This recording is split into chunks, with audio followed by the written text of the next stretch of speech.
You know that Americans are waning on Ukraine when even liberal outlets like MSNBC are discussing needing to end the war and get to peace. Here is the former president of the Council on Foreign Relations and the former advisor to Colin Powell, Richard Haass, on MSNBC's Morning Joe. So this is an outlet that has been pushing the Ukraine war since day one. He is now calling for an end to the war in Ukraine, saying we have to give Russia territory and, quote, lower our goals. Watch this.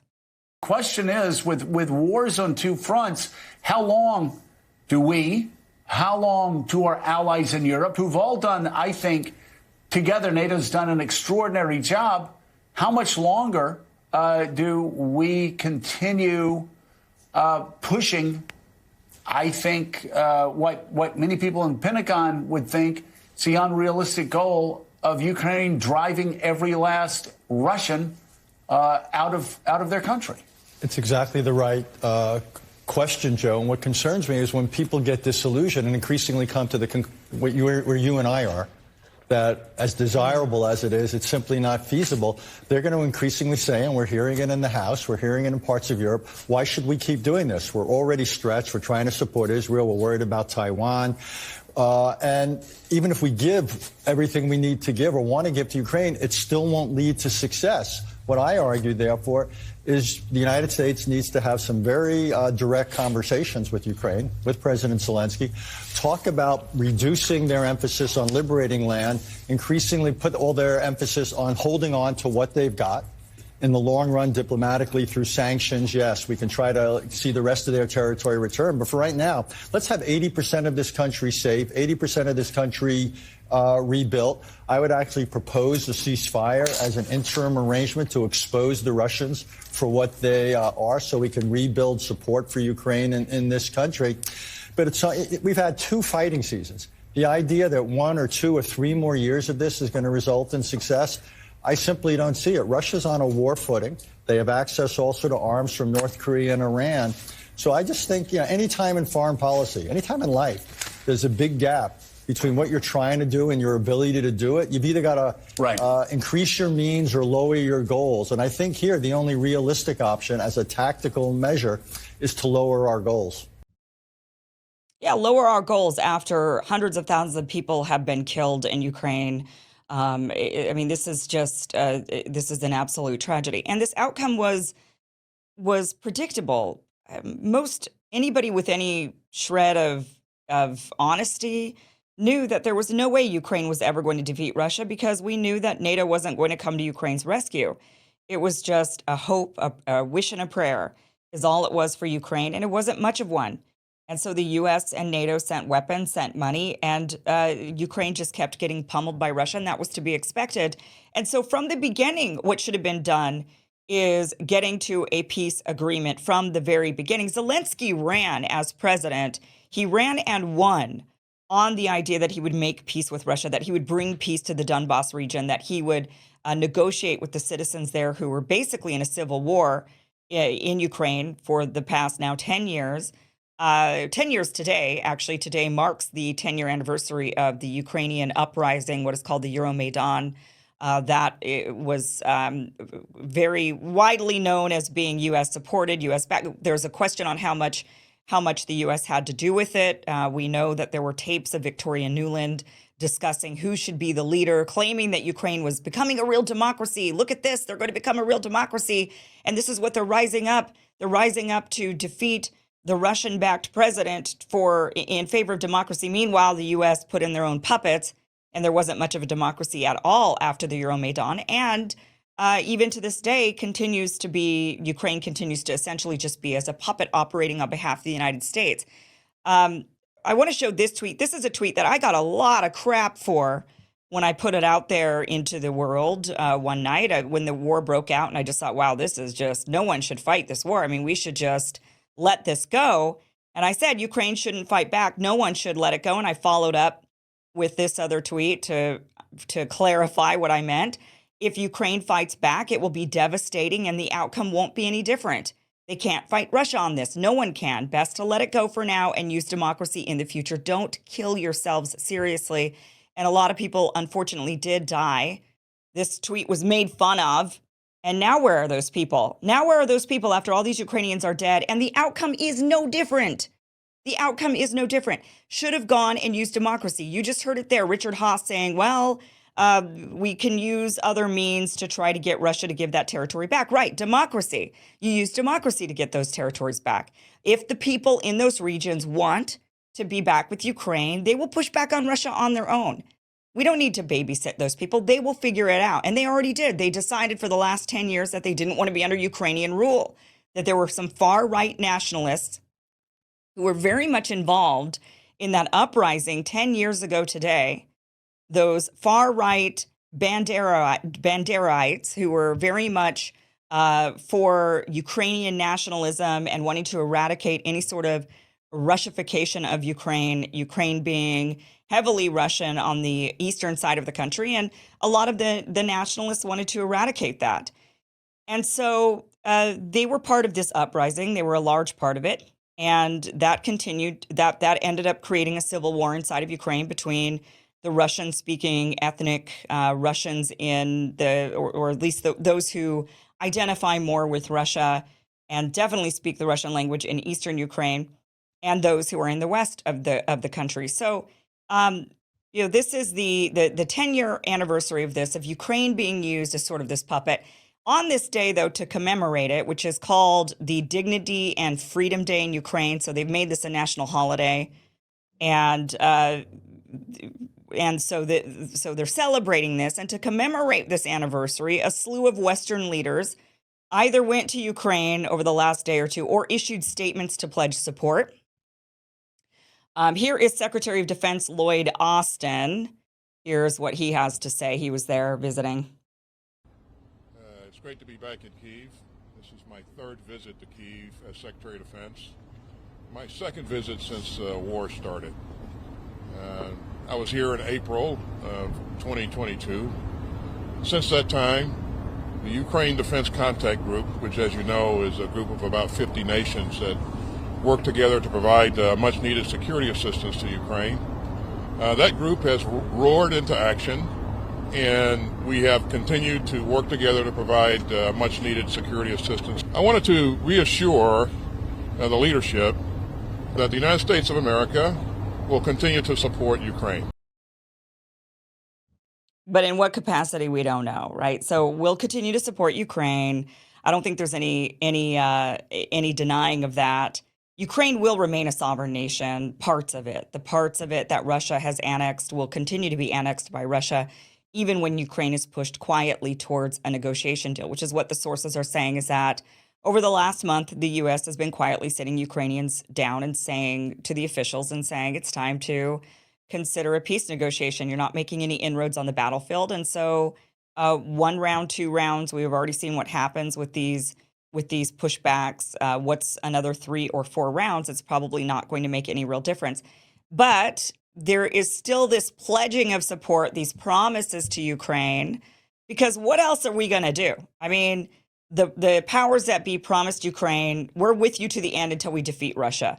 So we're going to stick with you as long as it takes until Russia's defeated. And then suddenly, really quickly, actually, this was, you look at the war in Afghanistan, 20 years, you look at all of the various different wars that we've engaged in around the world, and they lasted a lot longer than a year and a half. But this one was very short, and already people are flipping, and it's because of what's going on in Israel, and potentially the realization that this could cause China to do something about Taiwan, in which case the U.S. would be spread very, very thin. And if you were looking at it from the China perspective, now would be a good time, right? I mean, from a strategic perspective, why wouldn't you strike while everyone's got the U.S. is spread very thin right now, and the economy's not doing well on top of it? So it's like you've got a war in Ukraine with endless money going out the door, war in Israel with money going out the door, which is going to result in even more money going out the door because we're going to help rebuild and help the Palestinian people, whether they stay in Gaza or get moved forcibly to Egypt. Either way, U.S. money's going out that door. And then you've got a crappy U.S. economy. And so now would be a good time, if you were China, to think about making a move on Taiwan. That is probably, look, we're not the only ones who've thought about this. I'm sure the Pentagon's thinking about this. I'm sure the administration's thinking about this. And so they're thinking, we've got to cut some things back. We can't continue this war in Ukraine. So they're trying to get them to stop doing that. At the same time, feeding Ukraine lip service, saying, okay, sorry about all those empty promises that we've made. We're not going to support you to the end in the same way as far as war and defeating Russia, but we're still going to be your friend and we're still going to help you rebuild your country. And all of these European countries are now promising that Ukraine will still, empty promises, I'm sure, be admitted into the EU at some point. Here is President of the European Commission, Ursula von der Leyen, congratulating Ukraine on the anniversary of what they call, the Revolution of Dignity is what they call the Euromaidan. And she is saying that, we're going to be admitting you into the EU. Watch this. 10 years of dignity, 10 years of pride, 10 years of strife for freedom. The cold November nights of Euromaidan have changed Europe forever. A whole nation took to the streets and spoke with one voice. You said, Ukraine belongs in Europe and our future belongs to us. That is why the people of Ukraine wrap themselves in European flags, defying the snipers and the riot police. You decided to be masters of your own future. Today it is clearer than ever. The future of Ukraine is in the European Union. The future that the Maidan fought for has finally just begun. Slava Ukraine and long live Europe. Okay, so there she says, you spoke with one voice, took to the streets and spoke with one voice. Yeah, one voice that ended up in a civil war with half the country fighting against it. So I don't know if that's really one voice, but here's also this is Germany's defense minister, actually still, so most of the European Union are now saying, well, we're going to add you into the EU. That's our goal at this point, kind of giving them empty promises, placating them, saying, oh, not all is lost. We'll get you into the EU. Not sure if that's actually really going to happen, but Germany is also promising quite a bit of a new round of weapons to Ukraine, 1.3 billion in weapons to Ukraine from Germany. Watch this. We will continue, of course, supporting in terms of air defense. Therefore, I have the honor and the pleasure to announce a new package for my visit here, and in this package is included, of course, another 4 further systems of IRIS-T SLM. Included is artillery ammunition of 155 and panzer defense mines. So we are altogether, it's a package of 1.3 billion euros. And I'm quite sure this is the 5th package since last winter. This will help you in your fight against the Russian aggression. That means and that underlines that we stand with Ukraine sustainably and reliably at the side of Ukraine. Thank you so far. And then meanwhile, hoping that they come to a peace agreement really quickly so that they don't have to continue shelling out a lot of money. The Europeans have started matching what the U.S. has been giving to Ukraine, but probably knowing that the U.S. money to Ukraine is going to be really slowing down because clearly there's no appetite for it anymore, really, amongst the political class because they've moved on to a new war. And that's making European people fed up. A lot of Americans are fed up. I mean, we just keep pivoting. It's this, we have to support this country because democracy relies on it. And then we pivot suddenly within a year and a half to another country. We have to support this other country because democracy relies on it. And then what's the next pivot? In a year and a half, are we going to be pivoting to another war? We have to support Taiwan because democracy depends on it. I mean, people are saying, no, you know what? We need to protect our democracy here on our own shores. And this isn't democracy. I'll tell you what isn't democracy is giving away billions of US dollars when the people are not in support of it. That's not democracy. Yet they're sitting there saying, we got to protect democracy, protect democracy. What about our own democracy? How about we protect our own? How about we build up our own cities rather than rebuilding Ukraine, allowing American businesses to go in, Western businesses to go in and just make a boatload of money in Ukraine. That's what they're looking forward to. Why don't we start building up our own country? Here's Polish President Andrzej Duda saying Poland will stand side by side with Ukraine in the fight against the aggressor. He said, we will help you on your way to the European Union and NATO, is what he says in this address. Here is Maya Sandu. She is the president of Moldova. This is what she has to say. It's a pleasure to be here in Kyiv once again, standing with President Zelensky as Ukraine continues to heroically resist Russia's brutal, unprovoked invasion. By defending Ukraine, you are defending Moldova too. Moldova stands and will continue standing with Ukraine. So Moldova is also looking to get into the EU. But, we hear this line a lot. When you're fighting not just for you, but you're fighting for us. And Zelensky's made that case. We're not fighting just for us. We're fighting for you as well. And then Netanyahu takes that line exactly, almost word for word, and says, we're not fighting just for us. We're fighting for you. Because if we don't fight them here, they're coming to you. Like as if Russia's coming to the United States shores, or like Hamas is coming to the United States shores. All those Arab nations are coming for us. And so is Russia. And that is what they've spun. And it's all to get U.S. support. And what's crazy is it works.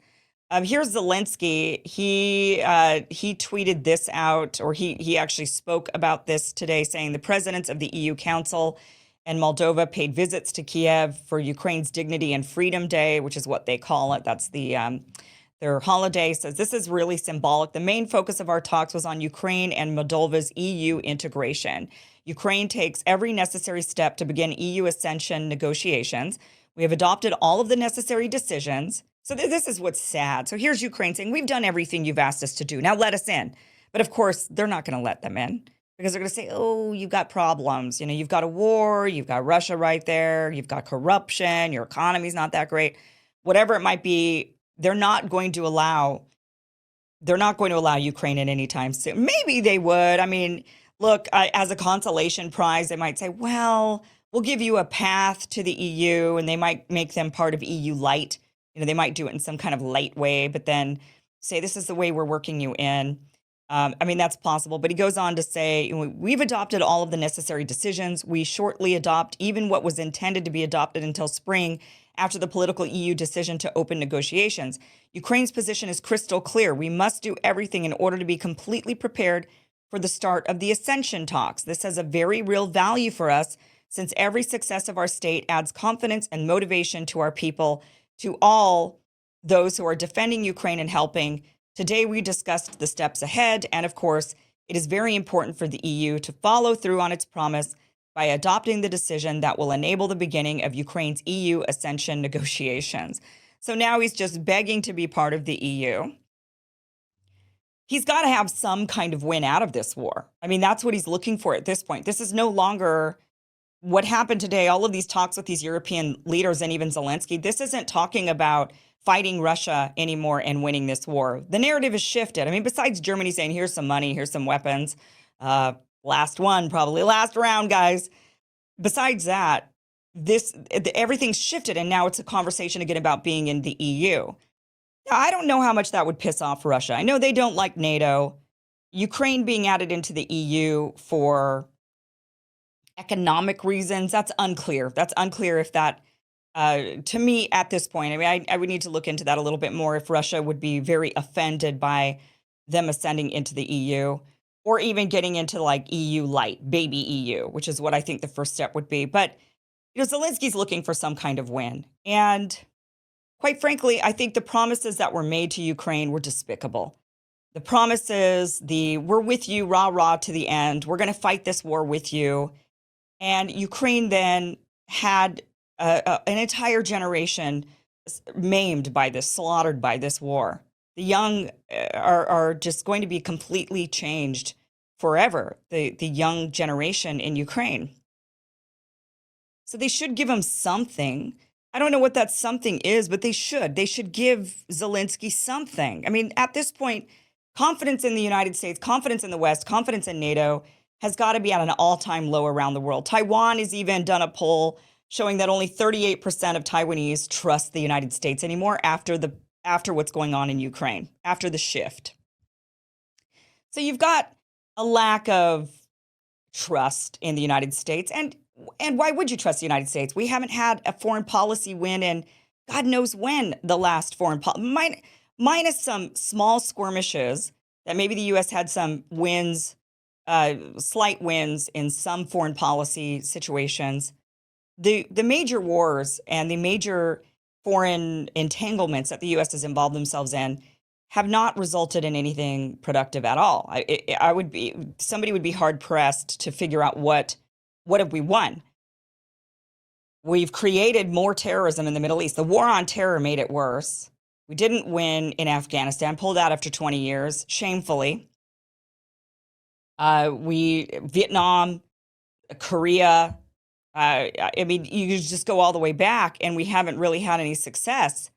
So what is the point? I mean, what has been and then you go to the current skirmishes, and I don't know why Israel even trusts the United States at this point for help.